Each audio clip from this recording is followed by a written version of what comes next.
Philadelphia, get to know us, Kakank. Yo, you know what time it is. Actually, newsflash, it's a little later than it should be because we had technical difficulties. What is that little bit from The Simpsons where you see like the drunk guy? Check technical difficulties. Guys, wherever you are, somewhere it is 8:08 p.m. EST, Wednesday also. 8 minutes earlier than now, you would normally have Pencil to Pencil, your favorite YouTube live cast brought to you by 3 expert cartoonists, but we've been running a little late. We had a little technical difficulty, a little hiccup, as they may say. But we are back in full living Technicolor on your video scope. I'm all a titter. How about you, Steve Conley? I won't waste any more time. Let's get to the introductions. Well, hello, my name is JAMAR NICHOLAS. I'm your first co-host. I wear many hats besides this one. I am the second vice president of the National Cartoon Society. In just mere days, we will invade Columbus, Ohio for the Rubens Awards and Conference in lovely Columbus, Ohio. If you have not been to the Billy Ireland Museum, mecca of cartooning archives, you're doing yourself a disservice. Book the trip now. Why don't you? And I'll leave that at that. There's more to say, but I won't belabor the point. Also, I'm the Philadelphia chapter chair. That's got to be worth something somewhere, right? You thought the big news in Philly was that LeBron James is coming to town. No, it's because I'm the Philly chapter chair. That's more important. We know where the bread's buttered around here. I heard that's why he's coming there. Yo, JAMAR NICHOLAS, is he here? Jordan. JAMAR NICHOLAS, is he here? I'm coming. I'm bringing my talents to Pencil. I would be remiss if I did not introduce my co-defendant, cohort, and co-conquistador. You may have seen him trying to hitch a ride down the side of the internet superhighway. I hope you picked him up. He's safe, I promise. Is that the one? I thought he wasn't doing this. I thought he was like pulling his pants leg up like the old cartoon, you know? showing a naked gam, a shapely gam. Nice gams. You know him and love him. By God, it must be Stone Cold Steve Conley. What's up, Steve Conley? Gentlemen, it is so good to hear you. It was my technical fault. It's all my fault. I am the Lobot to your Ugnaught, to your to your dismembered C-3PO. My name is Steve Conley, your 27th favorite web cartoonist, creator of your 13th favorite webcomic, The Middle Age, which you can read at middleagecomic.com. It's on the Webtoons, on the Tapas, on the Go Comics. It's nominated for a division award at this NCS. You can go there and watch me victoriously lose to Katie and Brad. But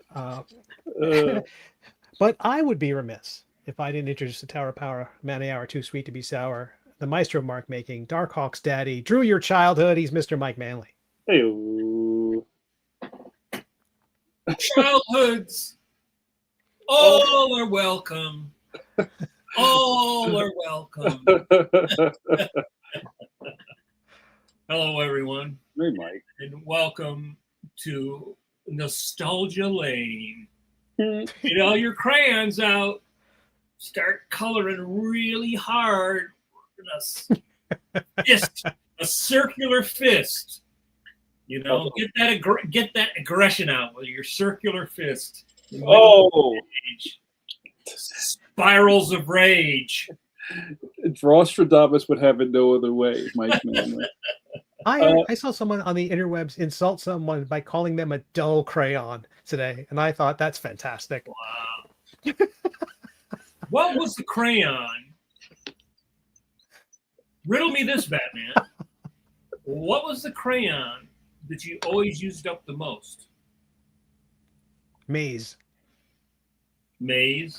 I don't know. I just Indian flesh. Remember that one? No. Oh, Mike, they might have changed all the names by the time I got Red, some crayons, Mike. Indian red, I think. I remember. You know, you had the big box of 64. Mm-hmm. I was about to say Mike was rich. He had the 64 pack with the 64 sharpener in the back. Yeah, but I think weren't there ones that they discontinued, and one of them was like Indian red or something? They were like, it was like racist or something. Oh, was that that's a racist crayon? Racist crayon, yeah. Mm. Donna Lewis says Sienna. Hey Donna, how are you? Good to see you. That's a good color. You know, I would have to rage against flesh. Flesh? Yeah. It's just flesh. My flesh ain't look like that. Well, if you took a big chip out of your flesh, right, then you'd have underneath. What are you talking about? It was exactly. Even the torn paper was Conley. Identical to my skin. Right, it said Conley, you know? This color book is racist. I love it. I think red. I think, you know, if you had your basic pack, I think red always went. Red. Yellow. I bet you yellow was the one that, like, you didn't. There was not much yellow. Like sun, maybe. Like your sun. I think like red, black, blue. It seemed like those are the ones you always used up the most. Yeah. Steve, what was your coloring style? Were you kind of like did you have a light hand? Did you like burn the color into it? No, I think it was a light hand. I never thought about it, but yeah, that's. Were you inside the lines? Did you border and then fill? Like OCD, like no, I will border and then I will fill. Border and fill. I bordered it to yourself. Border and fill. Mm-hmm. No, I think I picked it from my mom. I basically started in one end and went across. It was kind of like almost like a watercolor approach to it. Very light glazes. Wow. Almost like strokes in the same direction. Exactly. Like an old dot matrix printer. And if I messed up, I threw the book away. Yeah. Wow. You threw it right out on the internet superhighway as your parents are driving. I don't care that Mike Manley drew this. I'm going to chuck it. Oh, that's fantastic. Did either of you kind of graduate from? I say crayons. I know some people say crowns or crayons. Did any of you graduate from crayons to colored pencils or to markers? Like, did anybody like kind of level up with their coloring, or did you just stick with crayons? Well, I had like two sets of art supplies because I had my own stuff at home. But when I would go to my grandma's house, there was this big box of various things because she was a secretary at Chrysler. And so she would bring home all kinds of paper and pens and pencils and all kinds. So it was like a weird, like, pile of, oh, what's this one? You know, what's this one do? What's this one do? I remember having wonder if anybody remembers it. It was an eraser shaped like a wheel. Oh, yeah. Metal spoke, and on the Yes. other end was a broom, like a duster thing. So you could erase it, and then you could get it on the floor really quick. Mm-hmm. Yeah, like a pizza cutter, and I don't know Yeah. why. Yeah. But yeah, Yeah. I think it didn't make any sense to me. I think at some point I really got into comic strips and comic books, and I learned that they were drawn in black and white. It must have been like 10 or 11, and so I just cared about black and white from then on out. I don't think I did much color at all. I think I tried some acrylic painting at some point, but black and white. How about you, Jamar? I think I graduated from crayons to colored pencils. And then I went like pretty quickly into markers. And I remember when I was this is kind of later, but when I was in high school, one of my freshman buddies was like kind of like this cartooning wizard. And we're still friends. He's an amazing tattoo artist now. But he was doing these kind of media mashups where he would take colored pencil, almost like rendering with markers, kind of like those old school like 70s and 80s techniques that I've been sharing some of those on my Facebook. Like he would do like broad strokes with a marker and then like kind of go back into it with colored pencil or put in highlights with a white colored pencil. But we were doing a lot with those Woolworth rainbow bricks of mark. Do you remember like there was like the 5 and dime? You could get like this bandolier strap. Your Chewbacca of markers. And they were like they weren't worth a damn, but it was just amazing to have 30 colors. They didn't last long. And I kind of fell in love with markers from there. And then T.O. Mike in the chat, we talked about design markers. My mother was an artist. I had those in high school. Yeah, and they had early design markers. In high school. Were you kind of like taking it to the nose a little bit? You know what? I still, I don't know where they are, but I still have drawings probably up in the attic that I did in high school. That were done with those design markers. And I swear you can still smell them on the paper. Mm-hmm. Yeah, that's still in there. Yeah. And they discontinued them just because of they were cancer causing. The Bestine, which is why they spread so nice and evenly, was Bestine, which is like one of the most carcinogenic substances. Which is also why the cancer spread so nice and easy. Yeah, in fact, they had those guys who used to do comps. Those markers. Magic marker, the original magic marker, right? Came in like a little bottle, almost like this, right? Like a little bottle. And because my grandfather had them, and you'd had a wick in it, and you pull the wick up, and you could cut it at an angle, so you could get these nice, like fat, and you could see the stuff inside. That stuff would kill you. Yeah, word up. Do you remember there was like the design markers had this kind of MacGyver-esque kind of thing where you attach a compressed air and a little bit of a fake airbrush to it, so you could aerosol that stuff. Yeah, man, we missed those days. Yeah, we didn't know what we were doing to ourselves. Shout out to just spraying that stuff directly on you. Yeah, you could kill the alien with that. Just lighter. That's fantastic. And one of the cool things I love about doing this live cast is that our chat, the best chat on the internet, you heard it here first, is Steve Conley lousy with cartoonists. Thick. It's thick. All who have liver damage from their early days of absorbing poisons through their palms as they drink. Well, I thought that chart pack markers were worse. And they just stank. The chart packs. You take the cap off of that. That's a wrap for your air quality. The thing is you felt like you were like living high if you got one of the sets. You had a whole set. Yeah. That stuff. But even the Copics smell. Yeah. Well, there's some kind of like alcohol based or whatever. But if you have a bunch of kids and everybody's got the Copics open, you can smell it. I will say one of my biggest, and maybe we can put this in the chat before we get started. If you guys can share one of your biggest art, Smell. your favorite like art memory that kind of like attached, like kind of made everything real for you. Like I have a couple of ones. Like I remember when I finally got a set of rapidographs.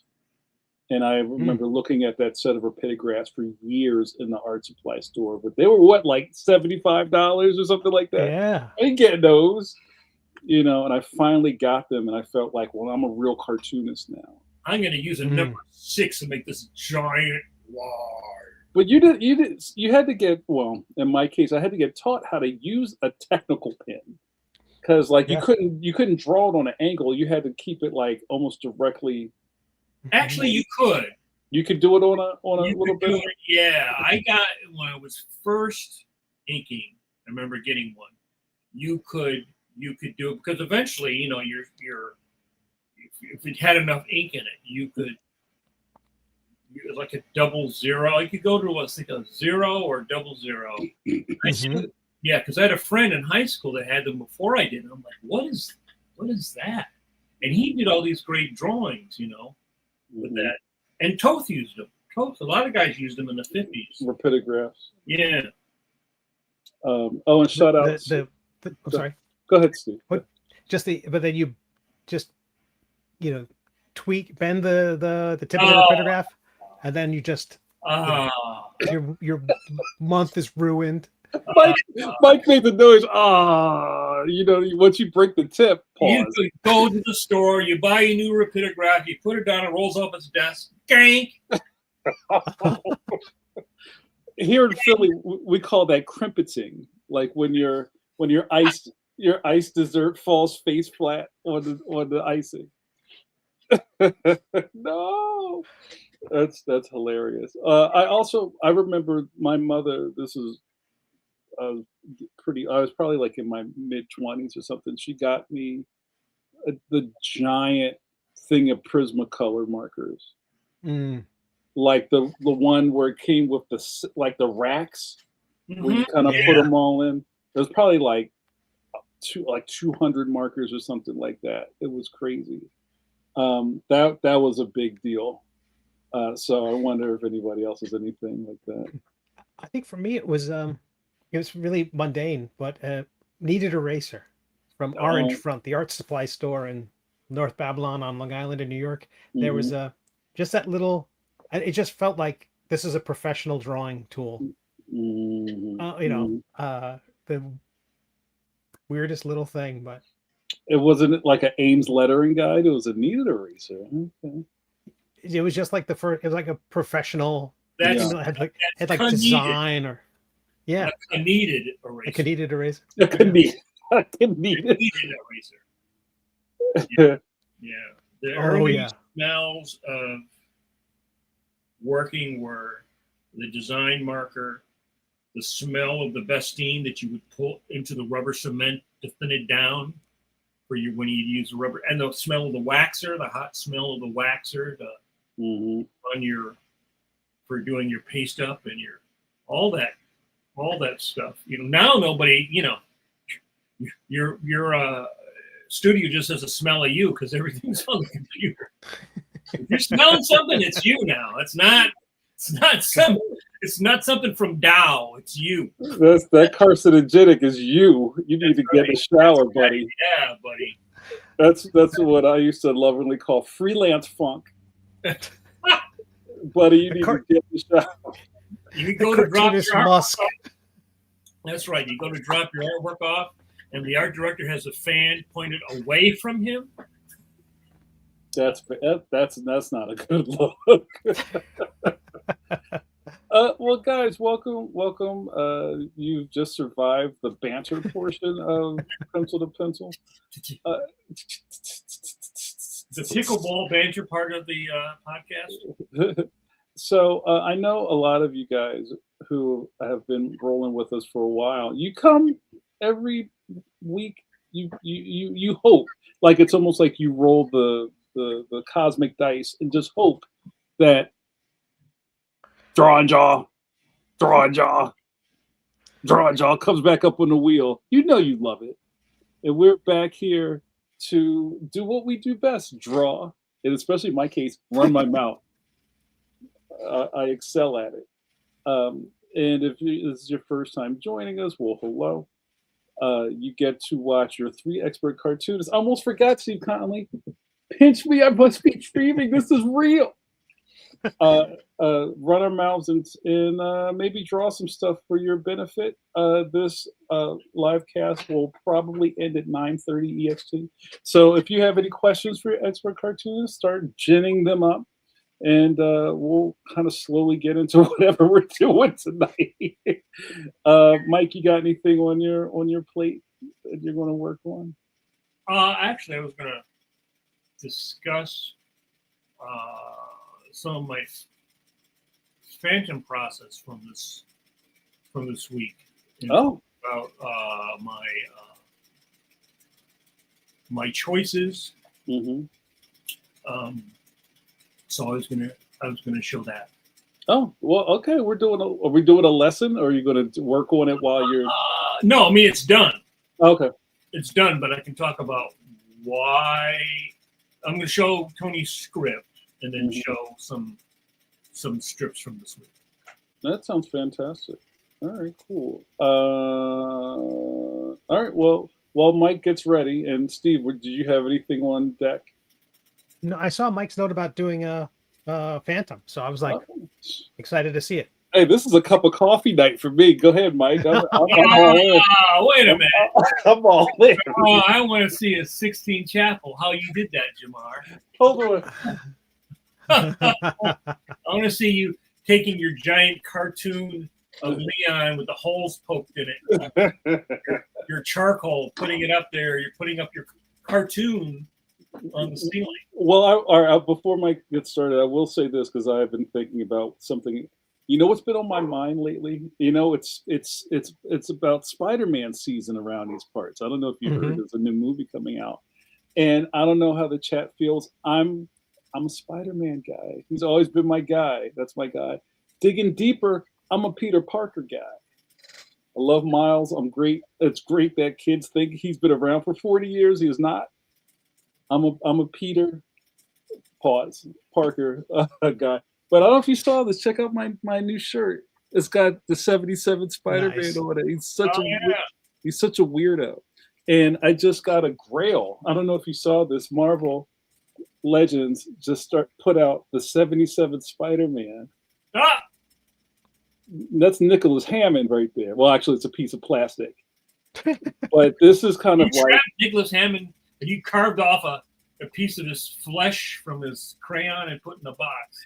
I've been, I love I hate where the world is, but I love where toys are right now. Like these are like core memories. Every year in San Diego, you see like all these crazy new toys and stuff that they're doing. It's like you could just go broke just buying. Yeah, you gotta look and not touch. Some of that stuff is not cheap. No, none of it's cheap. So, I sent you that Ghostbusters. They were showing the new Ghostbusters. They haven't even put at San Diego. They just showed a preview for the real Ghostbusters cartoon Ecto One. It's like this big. It's huge, bro. Really? Yeah. What? Okay, that's your first divorce right there. how much was it? How much was it? It was tough. It was tough, but in the end, I got the car.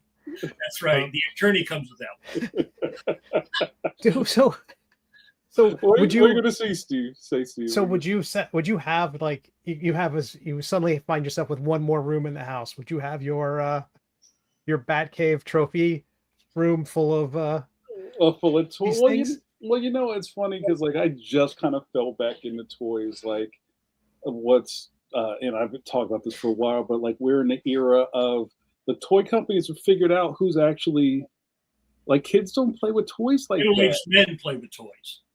Right. This is the era of the adult collector, right? And what do they call it? There's some kind of slur that I've seen before. I forget what it's called. But they know exactly, like with the GI Joe classified stuff. They are reproducing everything that you had when you were 9, but it's this big and all of it moves. Because your eyes can't see it. I'll put my readers on for that point, those 20 points of articulation. I smell Duke's gun again. It's got the Gen Xers in a chokehold right now. They know what they're doing. But here's the funny thing. I feel like once the Gen Xers kind of are done, I think that's going to be the end of toys, because we're just not there anymore. And I'd love for somebody to debate me on that. Nobody's outside like I was when I was a kid. There was a spot in our yard next to a tree that just kept getting deeper and deeper. And even though you dig the hole and you'd play with the GI Joes and you'd put the dirt back, but it's like it never went back. Like over the years, like a sinkhole. Yeah, it was like a sinkhole, And I had GI Joes in the '60s, so you had the big and the original GI Joes, yeah. So you guys had GI Joes in the '70s or the '80s. Yeah, the '82s. My brother had them. My youngest brother had them. There was cartoons, so you guys had Cobra, and you had. There was none of that when I was a kid. So whatever I made up, right? You had Captain Action and GI Joe and Big Jim, and you just made your own stuff up. You weren't like following the cartoon. There were no female figures. There was no. So it's a very different experience. The further back you go, the more you had to bring your imagination to your play, which I do think affects your ability to make stories. Because I know that comes right out of my playing with my figures. You're inventing stories. You're inventing scenarios. Sure. Right? I'm not repeating a scenario. I'm inventing a scenario. And I think that there's a difference in that and how you use your imagination. And if they re-released one of those toys today, would you have any interest in it? Like the old school, like action team stuff? Yeah. Does that nostalgic catnip exist for you, Mike? I see a lot of stuff. I probably see stuff every day. I actually have an old GI Joe over there in the attic. I still have some stuff. There's that part of you that has that nostalgia. And you can see I have some stuff behind me over here, and I have some stuff around. It just gets to the point where in the last, 20 years, I have bought stuff that's still in the box. I used to like to build models. And I bought some of those Mobius models and stuff, which are really nice, but I don't have like an extra 8 hours a week to sit down and like put together my 2001 model, right? And maybe if I ever retire, by then, I can get my $30,000 robot to come in and robot, can you put together my model for me? So I have to. I did buy the last little Fantastic Four, and I bought the Fleischer Superman. Again, all still in the box. I saw them, and I bought them, but I haven't taken them out of the box yet. So like that, yeah. You see the Spider-Man. Are you going to take him out of the box and put him on your shelf? I want to, because I need to pose him like that, like the Ditko, like weird 70s poses. But yeah, I want to take him out of the box. I think the only thing I do regret now, almost for my 60th birthday, the 1/350th die-cast metal original Enterprise. It was like $350, and I was like, oh man, because I really loved, the first, and it was really nice, Right. and then I'm like, I can't. Can I spend $350 on a toy that I'm gonna? Where am I gonna? And then where am I gonna put it? Where are you gonna put it? Right. Ceiling. I don't know. I see stuff like that all the time. Like, oh, that's really nice. But then I have a hard time convincing myself that even though I like it, that it's worth it to put it, I got to put it in a room, then not see it. Like every time I pass the door, oh, there's my. Right. I can't. So now I'll have to go back and buy it when it's $1,500 instead of $350. Well, guys, get ready for my new video project called "Where Are We Gonna Fit This?" Well, all right, guys, let's get to some stuff. So, Mike, what are you going to show us tonight? Okay, so first I'm going to show. Is that ready to go on the screen, Mike? Can you see that? Yeah, you can put this on the screen. So this is Tony's script. So some days he'll just give me like one panel. Can people see that? Can they read that? Yeah. I'm going to take the chat off the screen so you. So here's so basically it's sort of like not the Sinister Six, it's like the Sinister Three. The current storyline, you have this bad guy wearing the alien mask who's freed two of Phantom's other villains, and they're all teaming up to take him down.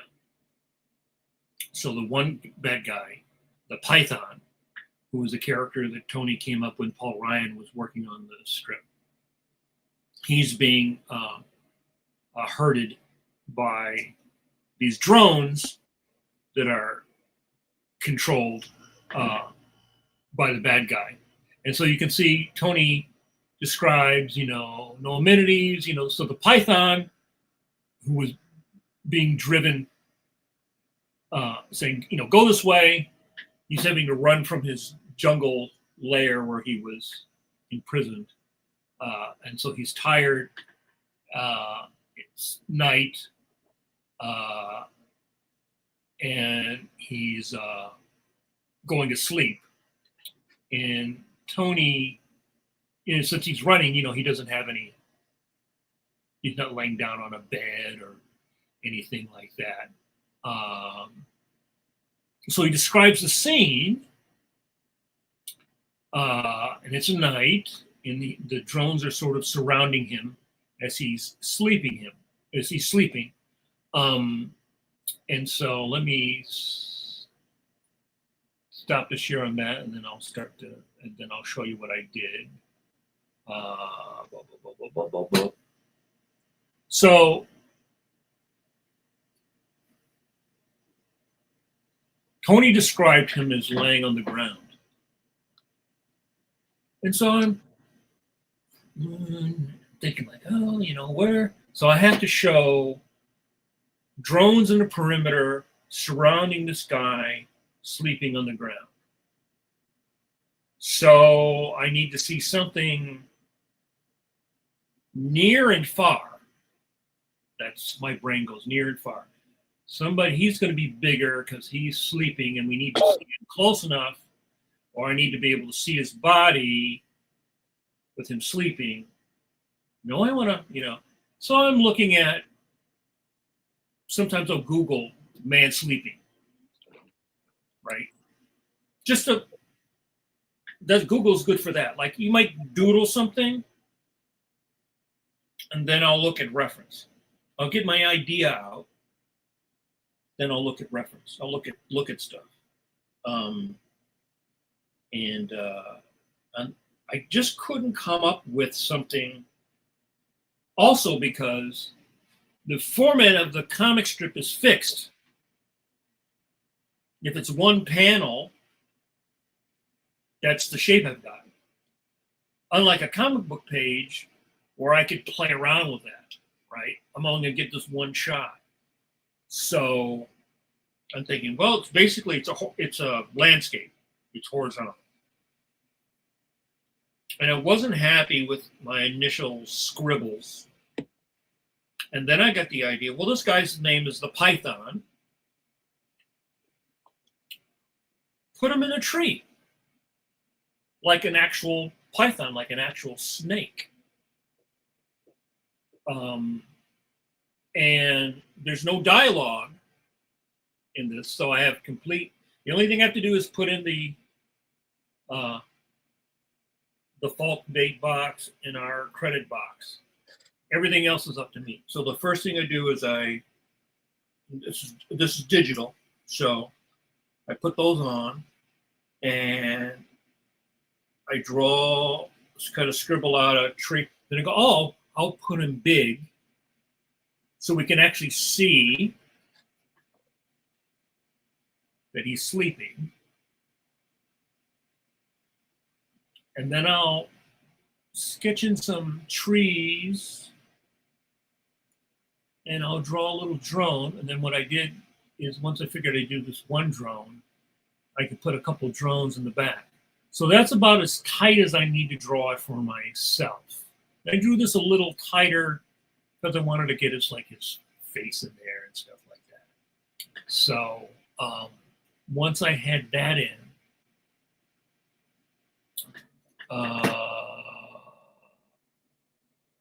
there's the ink.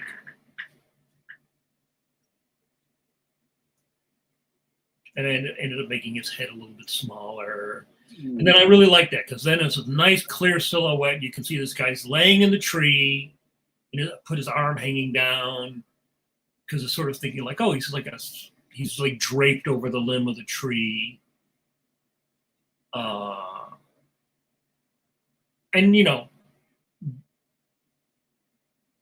I just sort of Greek in all the little leaves, which is fun. And this is something that I would say, from having done landscape painting for a long time now, one of the benefits of going out in nature and painting nature is you learn about nature.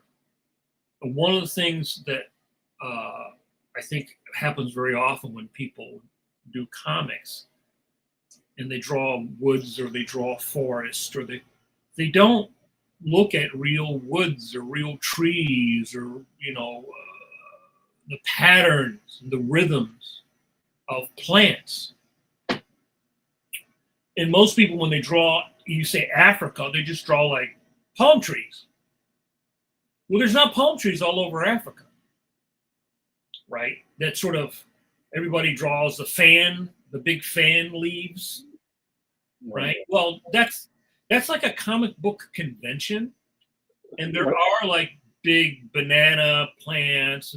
But if you actually go and you Google Africa, an African jungle, it doesn't look like Jungle Jim, right? It doesn't look like the old like cartoon cliche of what a jungle looks like. There's so many things where people in comics, like one guy drew a jungle a certain way in 1939. Alex Raymond drew something, or Hal Foster drew something. Bern Hogarth. Yeah. Right.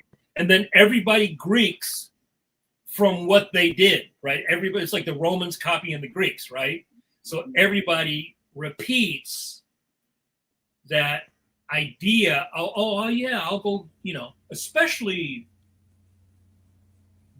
people drawing comics in the 40s copied the comic strip guys. Everybody copied Hal Foster and Alex Raymond, the two big giant, and then Kniff. So that whole idea of what we have in our head as a cartoon of what a jungle looks like started with those guys. But Hal Foster used to hunt and fish. The guy who did Prince Valiant, he was a woodsman. So he really knew what woods looked like, and he did research. So when he drew a jungle, it was based upon what a real jungle looked like. Then the next generation of people like, Hubert and Frazetta and Williamson and Wood and all the guys who came after that were looking at the comic strips. So when they were drawing a jungle, their version of a cartoon jungle based upon something that somebody looked at. So I always say go back and look at a real jungle. So, and then you see I drew the little dude there, the little drone, which then I could, and then here's the, so then I did the trees. I inked in the trees, and on here is a layer of white. So I have in Photoshop, I have a old sheet of fade Zipatone that I scanned in. And what I can do is I can reverse it. So when I put in the ink that, then I can put another one in, ink the trees, put the white zip on it so it looks like it's fading. The fade out, right. Yeah. Mm-hmm. So that was my thinking on doing that. And I since the strips are very small when they're reproduced, I increased this. I kind of blew that up so I thought it would look decent, right? And I love doing that. That old, using the zip. It's a cool effect, Mike. Yeah. So that was my thinking because I couldn't figure out a way. I know maybe if I had a model or I had a person and I said, okay, lay on the ground and I could get down with my camera and choose an angle. Because a lot of people would do that. They would say, okay, get their brother or a friend come lay on the ground. And Williamson would do that. Or, have somebody he would come up with an idea and he would shoot photographs. But I don't have time to use photographs. I don't. They don't pay me enough money to use photographs. I will never have enough time to draw these strips. So I wanted something to be very impactful and read immediately. And then I also thought, because he's a python, he's a predator. A predator is not prey. Prey sleeps on the ground. A predator would be up in a tree. So the psychology of the character and I wanted something that would be dynamic and would fill the whole frame. That's cool. That's good stuff, man. Well, you guys do something and I'll come back in a little bit and do another one. Okay. Hey, Steve, you're up. I don't think I put anything. I haven't connected those tech issues that we started with. I haven't connected anything, but I will do that right now. This will be a perfect time in the chat for our lovely pencil pushers. Pencil pushers is trademark D. Parson. I always try to give flowers where things come from. Do you have any questions for your three expert cartoonists? I have been starring a couple of things that have come through since we started. I'll bring the comments back up. So first thing is our buddy W.S. Weist. Hello, Bill. Bill from YouTube says, I can't get enough of your plein air paintings, Mike Manley. Love seeing them on Facebook. Oh, thank you. I really love doing it, and I haven't been out at all this year to do any. But I really encourage people who draw comics to do something whether it's still lifes or abstracts or it really, I can say 100% that because I did plein air painting, it made all my backgrounds much better. Mm-hmm. It's not just something to fill stuff. It really made you. And like I said, I wanted to do it when I was younger. I always wanted to do it, and I would do a little thing here, a little thing there, but I really didn't have my gear and everything. But it definitely made my backgrounds better, and especially in something like the Phantom, because the jungle is like Gotham City for the Phantom. Right. So again, if I just draw, Starleaf, big fan, banana, big fan, then, I feel like I'm just kind of Greeking stuff in, and I'm not really making it a character. I'm not really looking at, oh, well, you've got a bunch of vines over here, and you've got it's different rhythms, different patterns, different textures, rhythm, pattern, texture. Mike, this is pretty obvious to us, but can you just explain what Greeking means to the chat? That's an old art term. Greeking means that you're just sort of filling in space,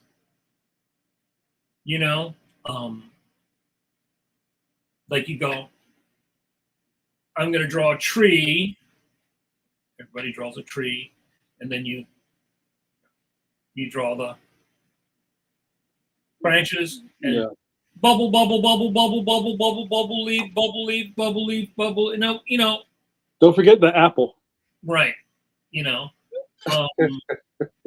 And they draw every tree sort of like the same tree. Right. Every tree has the same character. Grass. Everybody draws the same kind of grass. All grass looks exactly the same. There's no rhythm, no high, no low, no light, no dark, no shadow. That's that Charlie Brown grass. Right, yeah. Which, again, if you look at Charles Schultz's work, there's nothing realistic in it. It's all a bunch of W's. Right. But look at how he draws people. They don't have pelvises. They don't have knees. They have giant heads with little. Everything is an abstraction. That's a cartoon, right? Yeah. So WWWVVVVV grass works for Charles Schultz, but it doesn't work if you're drawing something more realistic. Right? So you can Greek in or just rough in something, a shape, but then, there was an illustrator I had met very briefly from Philadelphia, Charles Santori. We look him up, Charles Santori. He used to do a lot of stuff for TV Guide and stuff. And I remember him telling me that what he would do is, when he would do his illustrations, he would draw out his idea. Then he would go get reference. He would not get reference and make his drawing from his reference. He would do his drawing or his idea or his concept. And then he would get reference, because then he could bend his reference to his idea, not be limited in his idea or his execution by like, oh, well, I can only find this one photo, so I'm just going to use this one photo, right? And that was really, that's super intelligent. That's really smart, because most people, you got to do an illustration with a biplane. And in the old days, you go to the library, or you get a book, or you have your file full of, and here's my one photo of a biplane. Okay, there's my biplane. Right. That's the angle I'm going to use. Right. I'm just going to do that. But a really good illustrator would not be limited to that. You would get your reference, but then maybe you got to draw it. You've got to figure out how to turn that angle. You've got your information. Maybe you need another angle on that biplane, right? Which you don't want to be limited by your, what they used to call scrap or swipe back in the old days. That's what they used to call your reference. So that example I gave was based upon that thinking, right? Like maybe I could have found a tree and I could have just traced a tree, but then I've been trying to fit the person on the tree. Right, the cart's before the horse. Right? Yeah. So that's my thinking. You don't want to use your reference as an aid, not as almost as like a dam. Like, oh well, this is the only angle I can find, so that's what I want to use. It's like a crutch, right? Yeah. Because all reference is a crutch. Like I said, I looked at trees. I looked at an African belt, right? So I looked at trees for an African belt to get the shape of the trees. But then I drew the trees where I wanted the trees in my layout, right? So you look at your reference as an aid to help you make and again, from landscape painting, understanding the anatomy of a tree, that all that fits together, right? It fits together helps my imagination. Cool. Well, that was really cool. And that was a great little observation from W.S. Weiss to talk about how all the different kind of aspects of your artistry comes back into the work, right? So I think that's also, it needs to be said, like all the other things that you do kind of strengthen your main muscle, I guess, right? You work all the muscle groups that makes you strong, right? Yeah. I mean, I remember when I would first go out and I would landscape, I learned so much about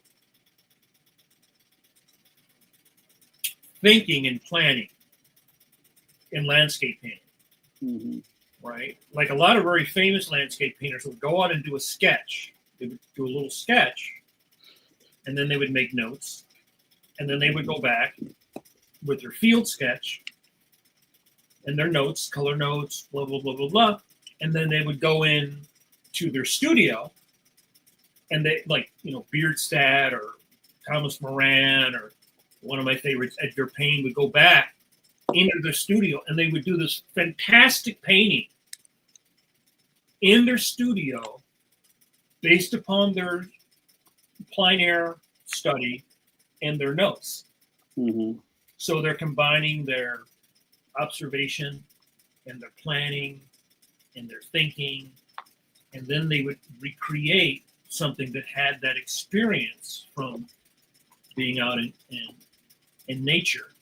And you realize that it's really thinking and planning is the key. So if I go out and I do a landscape painting, I have to be aware of a couple of things: time, and the placement of the sun, because if the sun's, what they call solar noon, the sun is overhead. So before solar noon and after solar noon, the shadows start to reverse. So depending upon the time of day you go out, you might only have a half an hour before the angle of the sun changes dramatically. So you have to sort of plan. You have to think about, what am I going to do? Oh, I want to paint this tree. Oh, there's this great shadow. Oh, shit. 20 minutes, that shadow's gone. Right? And the first time that I went out, I totally didn't. I'm like almost in a panic. I got to try to get all this stuff down. And I didn't really think about, like, how am I going to.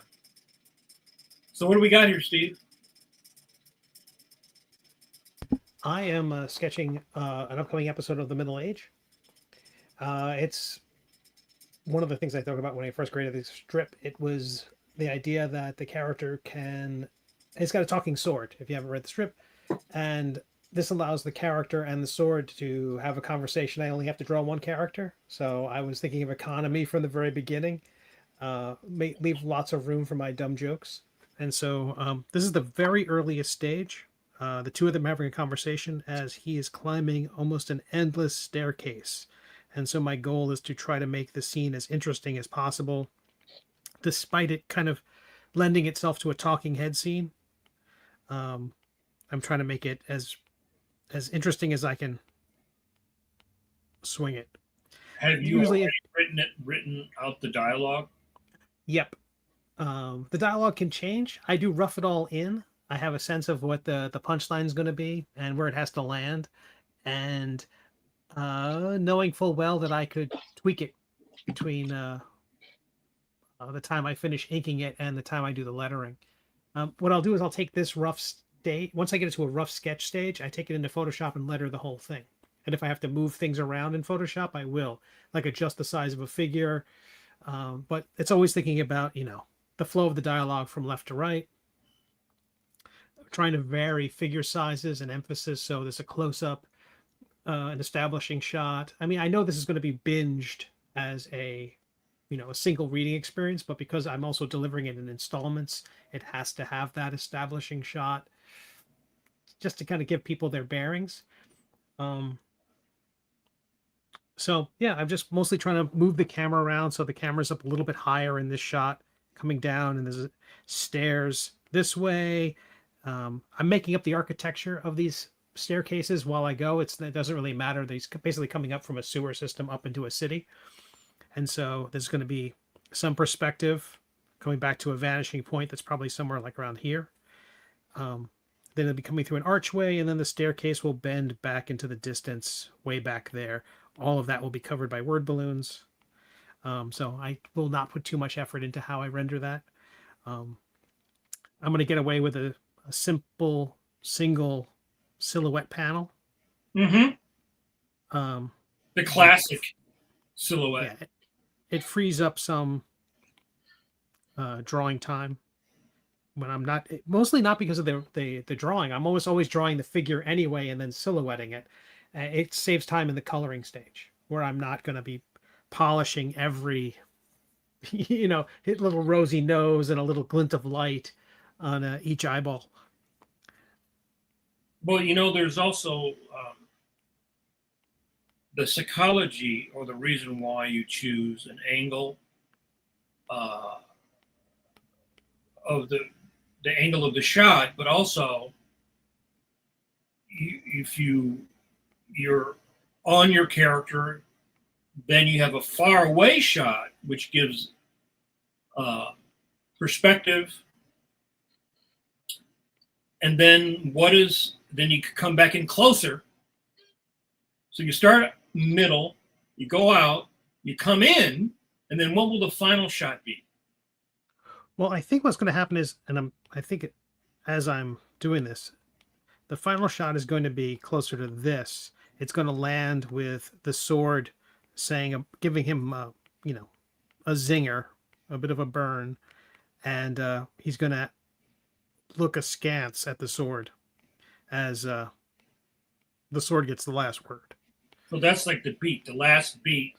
Yep. The insult, you'll be close in basically on the face of the two characters. Yeah, so I think the main part, it has that kind of almost, what is it, that Doonesbury cadence, Jamar, where it builds up. Usually it'll hit right here, and then there's a acknowledgement from our hero, maybe a chance of reasserting his dignity, and then the sword follows up with a coup de grace. So ideally there'll be 2 hits. Ideally there'll be like 3. We'll start off with something interesting, ideally something disorienting. So the reader has to, I don't know, reacclimate themselves or learn something new about the world. Maybe we get some character development in here. The characters are pretty well established at this point, but there's always an opportunity to do some world building. The whole point of this sequence of him running is that we're leading to the final kind of resolution of this 400 episode arc. And this is kind of the last chance for these two characters to have a moment to themselves before everything combusts. So this is their chance to throw in a few jokes about, like, I don't know, the fact that the sword is that our hero is old, but the sword is older. I'm dropping some hints as to what the resolution will be, and kind of there's some things that our hero hasn't quite recognized yet. So this staircase scene, staircase scene leads to our hero having another resolution, another realization as we enter into the Dragon City. And at that moment, then it's too late to do anything about it. So I want him to have that moment where he's going, oh, wait, what? And then it's too late. So you've got a medium shot, establishing shot, a medium close up, and then like a kind of a slightly bigger close up. So it's like boom, boom, right? Like yeah. I mean, I've thought about doing things like this. I don't do it very often, but I could have a scene where it's just his feet, or it's just him small here with a shadow on the wall of him running. Anything I could do to make it slightly more interesting. But I spend too much time noodling that stuff when I should just be finishing. Well, you get like a foreground element, and then... Yeah, unfortunately, the staircase is fairly boring. This would be the perfect click. If this were outdoors, I would have him running in the distance here, and then to be a lizard on a tree limb. Right.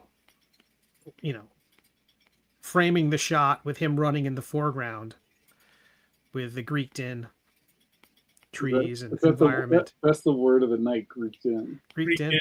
Greeked in. Well, I knew about the Greeking in from my doing art design comps. We would do that for lettering. I think that's where it mostly got its start, where you would do this, and then instead of putting actual lettering in, which the clients would of course get hung up on, if you presented them with an ad campaign, they would immediately read every word and start dithering about where the commas are.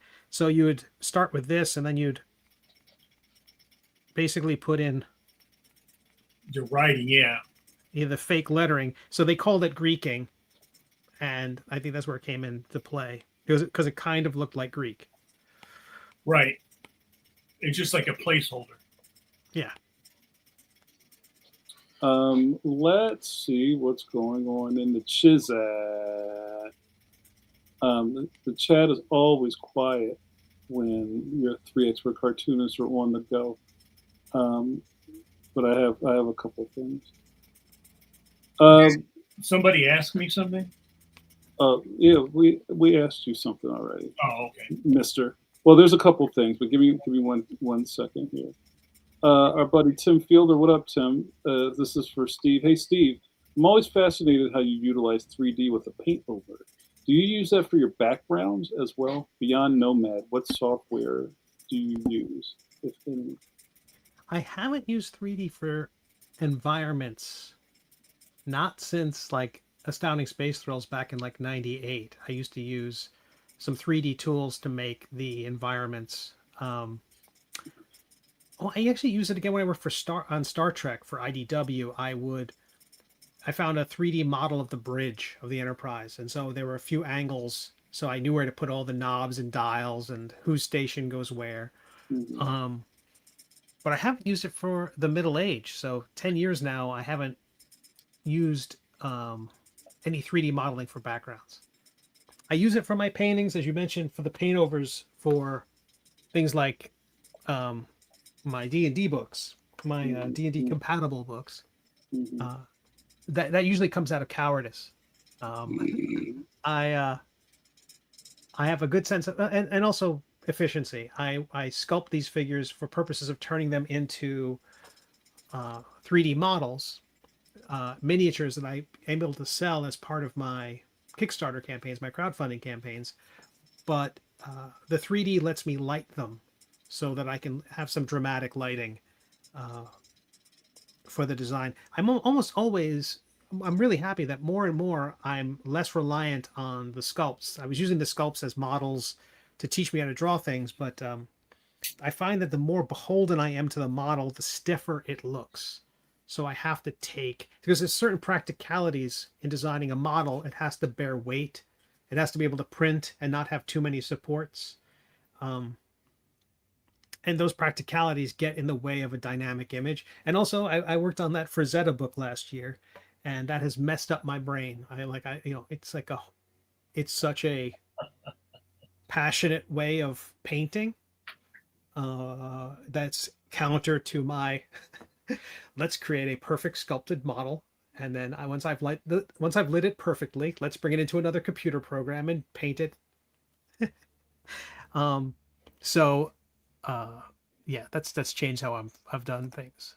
I don't know if that answers the question. No, that was dope. And Chris has got a question. Chris Eliopoulos. Let me put this on the screen. Hold on. I got you. I got it. You got it? All right. You're on top of things? I got it. I'm just trying to take the spotlight off myself. What up, Chris Eliopoulos? Good buddy of Pencil. And also fantastic talent in his own right. Chris is very busy, so I appreciate him coming to this stream. Chris says, do you guys have any rituals to get started in the morning? Any warm-ups? Anything like coffee or incense? I gotta smudge my studio every morning to get you pumped to work. Steve, we'll start with you since you have the spot. Oh man. Coffee, lots of coffee. There's also I talked about this before about work-life balance. I've tried to make more time in the morning for spending time with my family, my lady in the morning. So it's kind of a slower start.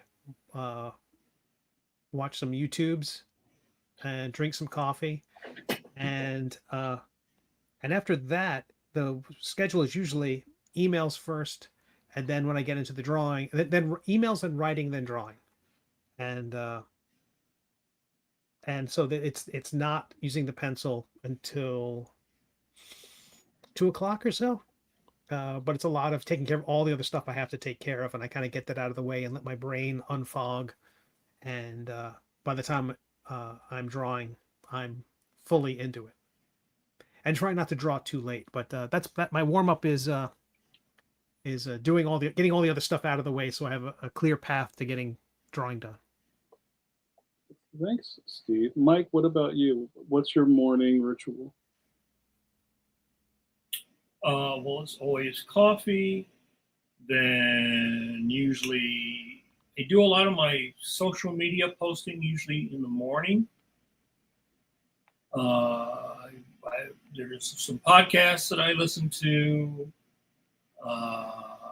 And then after I do my social media posting and have my coffee, then I usually sit down and start working. Mm-hmm. Just start making marks. I had to do that today because I had to finish the Phantom. So I went to bed about 3, and I was up at 8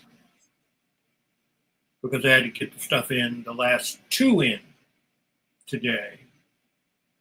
And so I got up, had my coffee, I did a little bit of socials, and then I just sat down, picked up the stylus, and go. It's weird. I used to do the wind downs after. Mm-hmm. But I would just sit down and go. I just pick up the pencil and just go. I just start drawing. No warm up, no sketching, no kumbaya, no nothing. Just if I don't like it, I erase it. And is that just because you don't need the muse or you don't need to activate it? You just got to get going. I just never did that. Mm-hmm. It's funny because I remember when sometimes, Villagrán would be here for a while. Sometimes the girls were here. And I remember when I shared Williamson's studio, so Al would come in, or Brett would come in, Mhm. They would bring donuts, and we'd have donuts and coffee and kind of bullshit. Look at stuff because he had like everything to look at, and then we would work. So he would usually come in. Many times he would come in after us. Mhm. A lot of times I would be in early.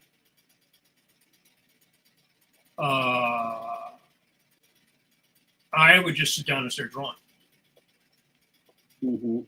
And I remember him telling me that I was the only guy that he knew that would just come in, put my stuff down, and just start drawing. You were bullshitting like everybody else. Yeah, I mean, I could bullshit and work, Right. but I just never had that. I don't know. Maybe it's like I didn't trust that like, oh, I'm going to come in and like, okay, Muse, where are you, Muse? Please come down and visit me today, Muse. I didn't feel that. It felt like that was like fake or something, you know. But I know that there are some people that do that. They have this whole, you know, process of warming up, and it's like that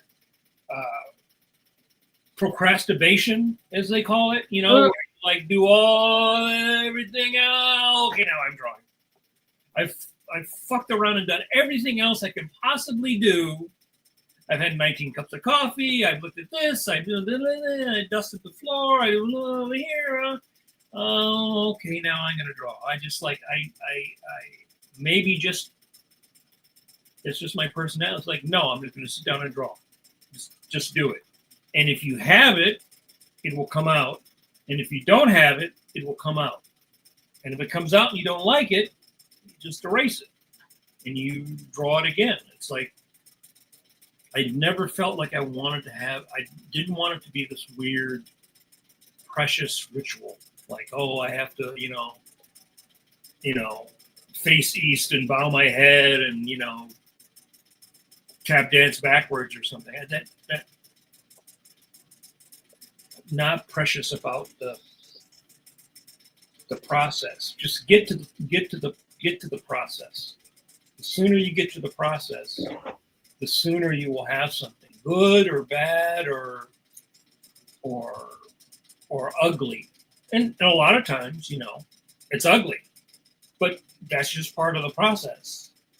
You know, I don't look at it. I don't look at if I sat down and drew something 5 times to get the final version on the 6th time, then I just had to do the 5 times to get to the 6th time. That's just part of the thing. So the sooner I do the 5 ones that suck or that I don't like, the sooner I get to the 6th one. If I delay that process,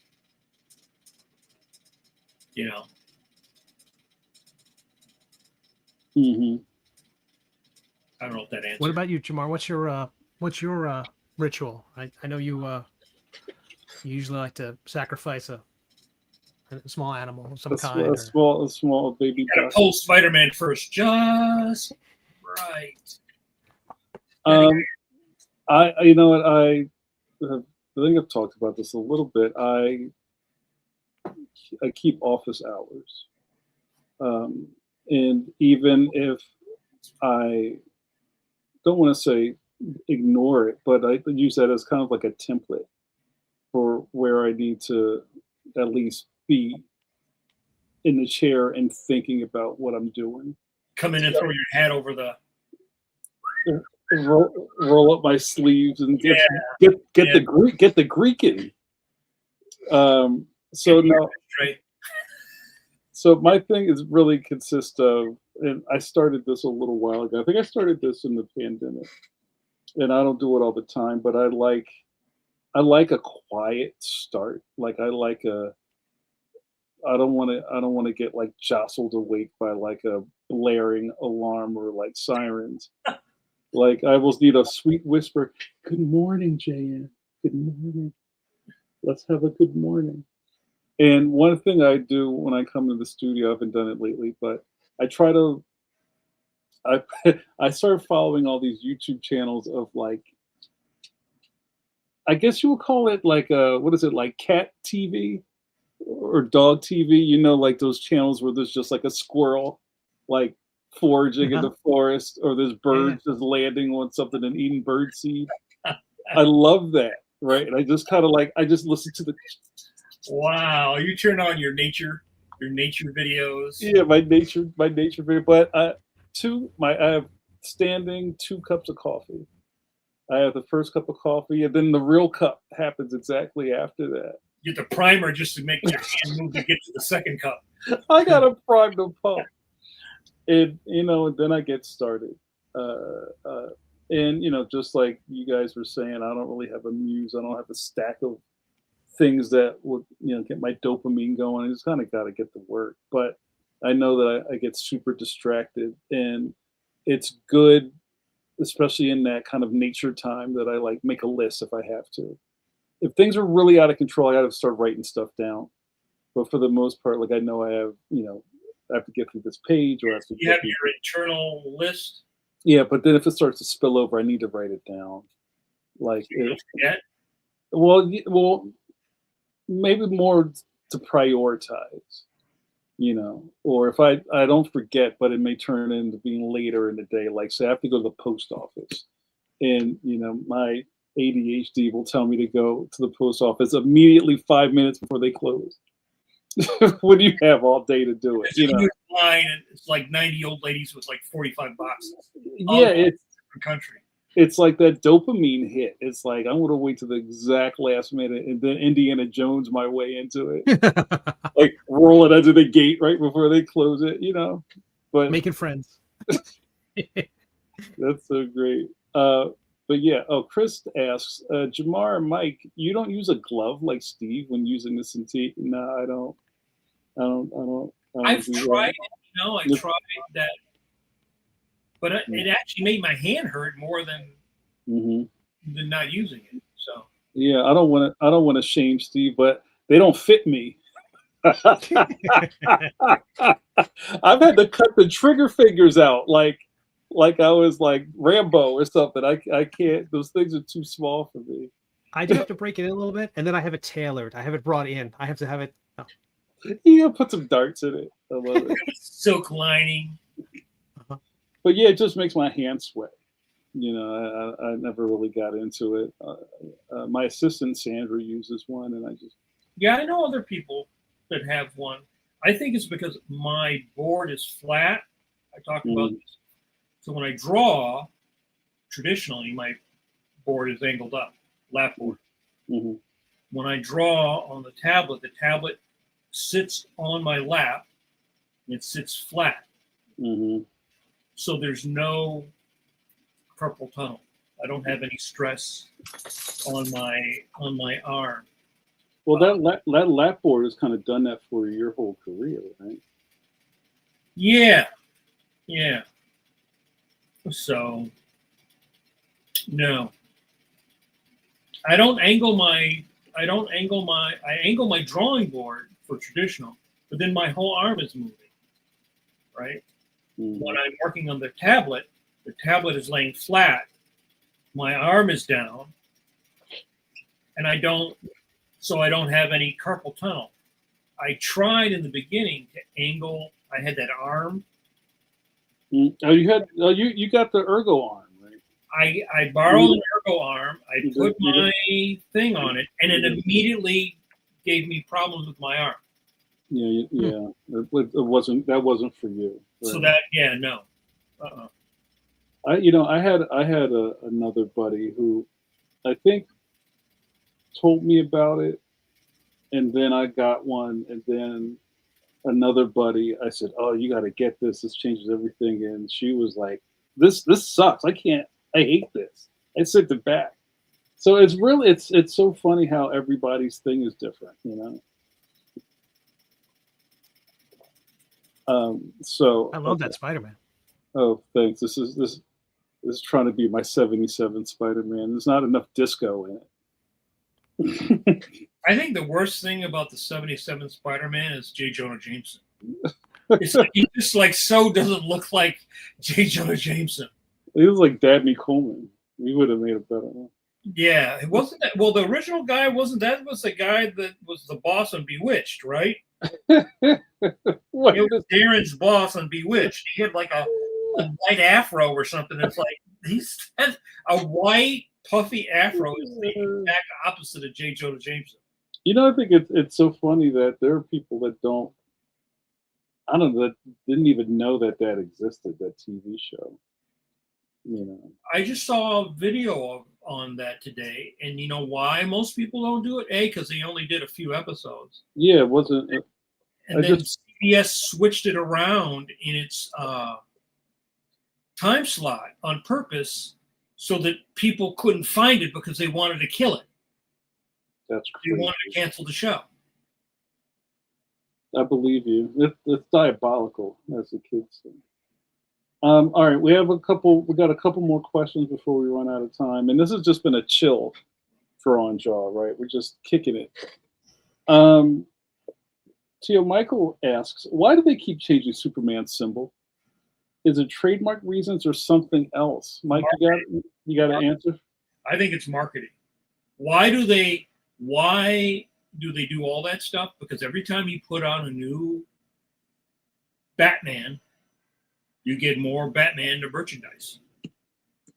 Right? Every time you do a new Superman, more Superman to merchandise. So you got the James Gunn, and you got the Snyder verse, and you got then you can go back to you got the Alex Ross, and then you can go to the 1930s. It's just all, T-shirts, because geeks are going to go buy the new T-shirt. Oh, there's the new, the giant hulky Batman. Well, now we got the giant hulky Batman bat symbol T-shirt.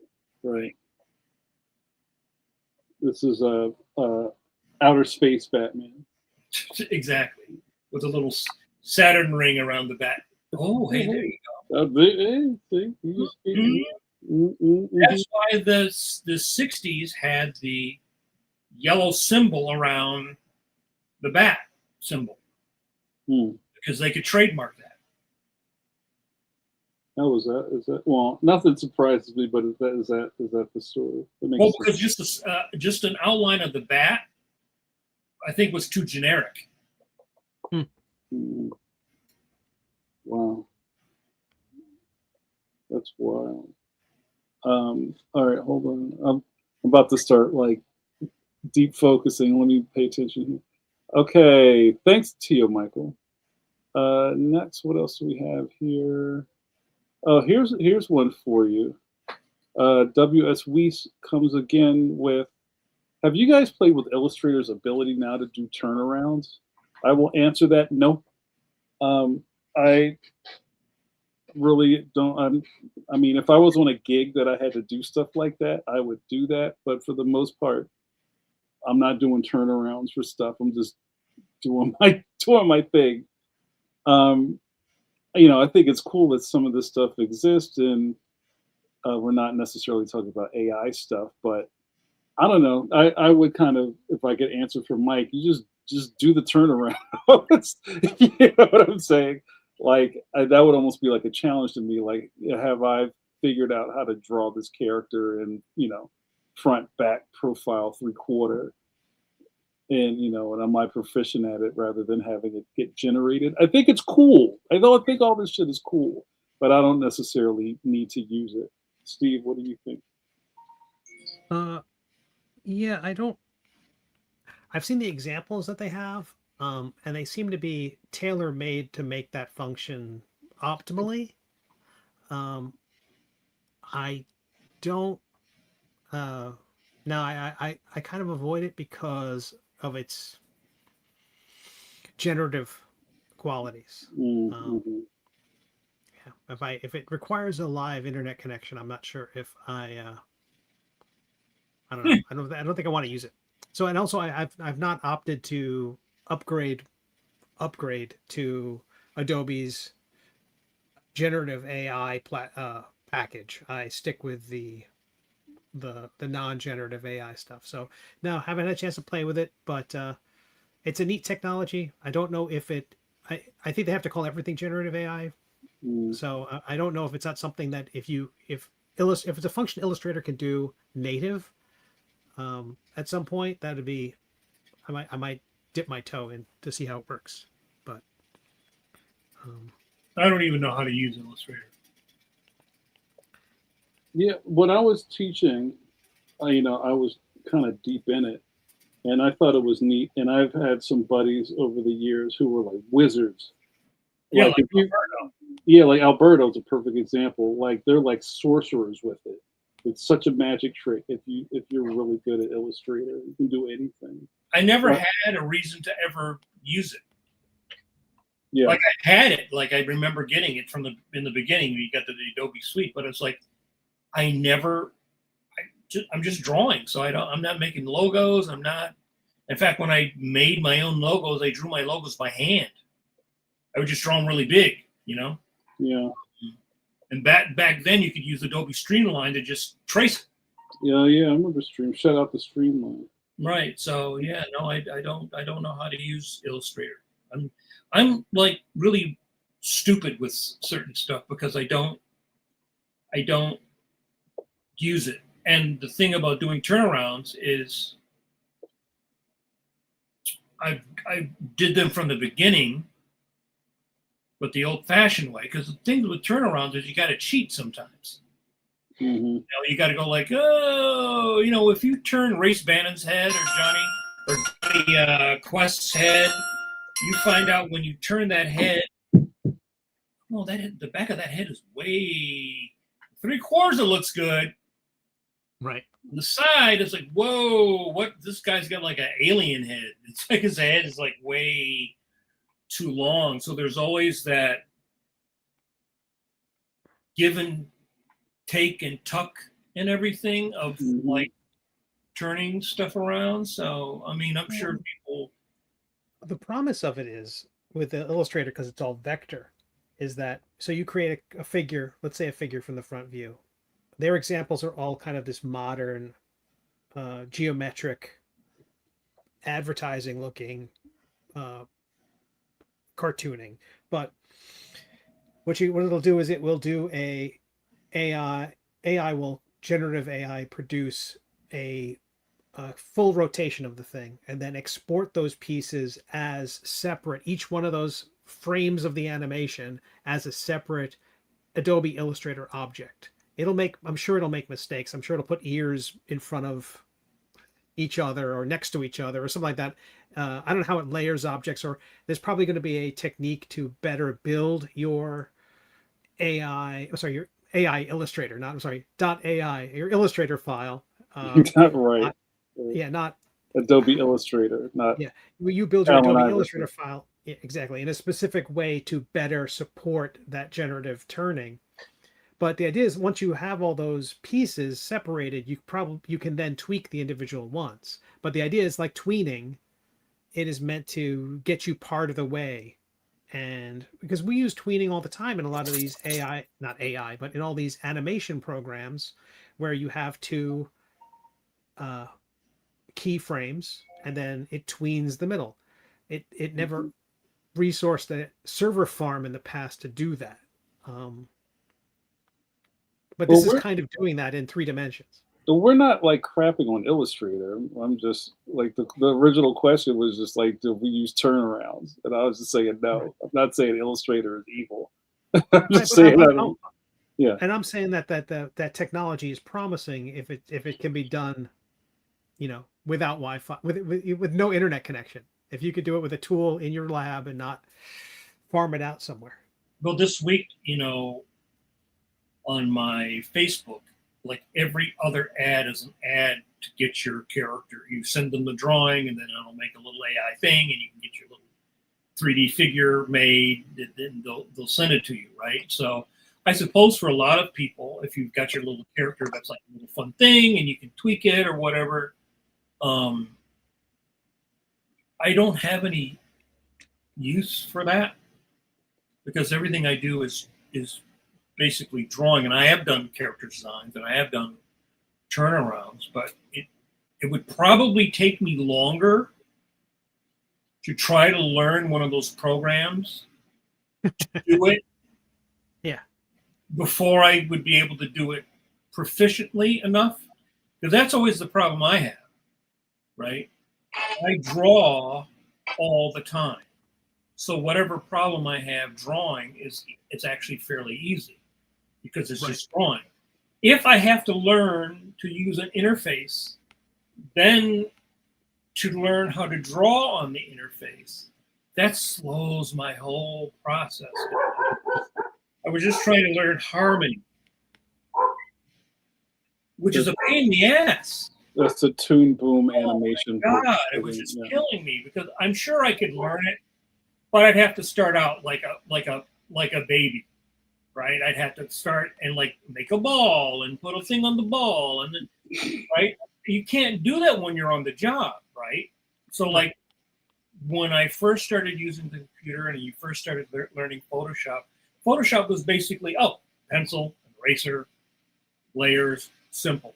When you're using something like Quark, before everybody was using InDesign, that was way more complicated because you had all these different key commands. I learned it. So, I want to have the ability myself. It would be fun to take a drawing that you did and put it into a program and make a little figure. But I still want to have the ability to do it myself and not have to use technology that would, I don't know, shave the me off. Because one of the things to think about all these programs is it shaves the you. There's idiosyncratic things that we all do. The way we hold our pencil, the way we apply pressure, all that stuff in the traditional world.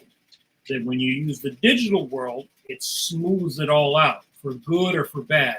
For me, it sort of takes all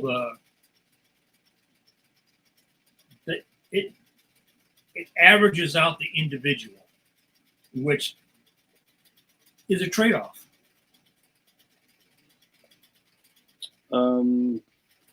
Word up. Hold on one second. Oh, did you do that, Steve? What did I do? Oh, I did that. I was going to show one more. I was going to show one more panel or one more strip. All right, and then we got to get out of here. Yeah, we're. Well, I was trying to absorb us running late into the show, but okay, Mike. Steve, you got him. Yep. So here is another one of Tony's descriptions, and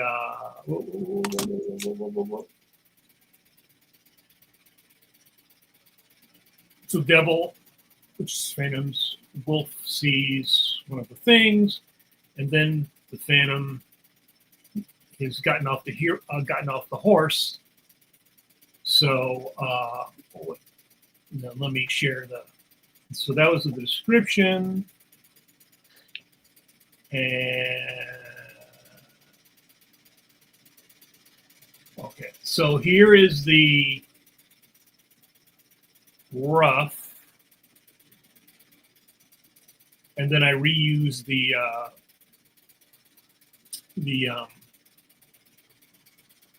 one drawing that I did earlier.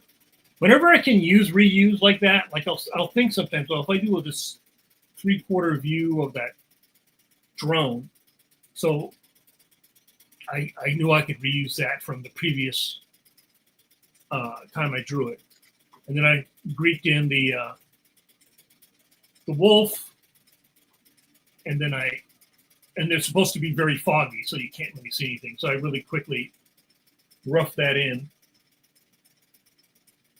and then there's the ink. So I basically drew it in ink. I try to, in this case, since I knew the wolf was going to be mostly in silhouette, and the Phantom and Devil are going to both be in silhouette, then I could just sort of like go in and make them look foggy. That's great. Love that. I love it. I love all the Greeking that's going on around here. Pause. So, yeah, I mean, one of the things I think by now is that Tony and I are very in sync because he knows my art, I know his writing, and then he tries to. He doesn't overwrite. There was a daily where I had 4 panels, but it was maybe I can find that one.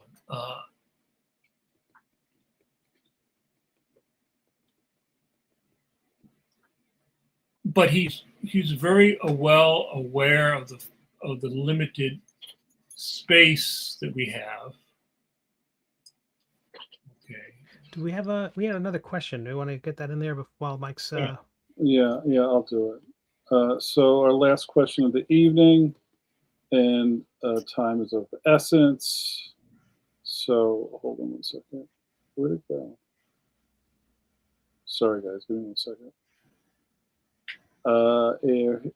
Here, where is it? Shit, why can't I find it? All right. It's like it disappeared. Hold on a second. Go ahead, Mike, and talk, and I'll find this. Okay. Can you see it? Yeah. Okay. So there was 4 panels on this. So, which gets tight, right? But since he's talking to his phone, and I was basically thinking, so the biggest panel would be obviously the one that has the most dialogue. So I put that in first, and then I have him sitting there holding his phone. Then we see it on the phone, and then when the phone is he's asked a question, I made that bigger, but the screen is black. So my idea is establishing. You see his hand. So now my rule is if you show something, you've established everything, then you can crop in. If I crop in on his hand twice, getting even bigger, you know that it's the phone because you see the hand holding the phone in the first frame. Right, you're not getting lost. Right. Yeah. And then making that panel, the third panel, making the screen this big black thing, emphasizes the fact that the phone, which is AI, is not answering him. And then the final frame, you get to see the phone light up and answering it, but you see the light and the reflection of his mask.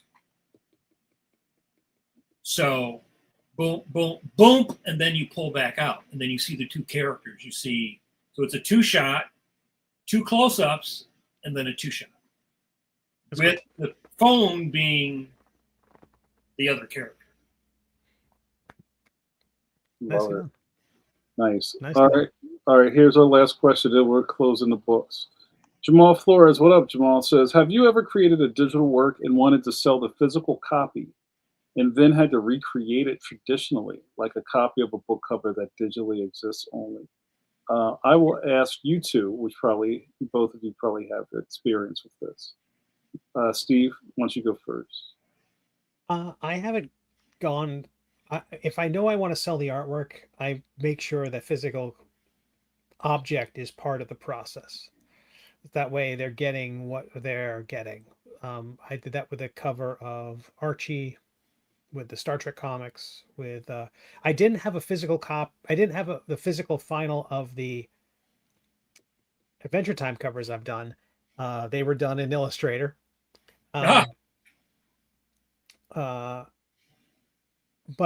did have the preliminary drawings, so I sold those. But I didn't, I think you can recreate your own work, and I don't think people mind, especially if an original doesn't really exist.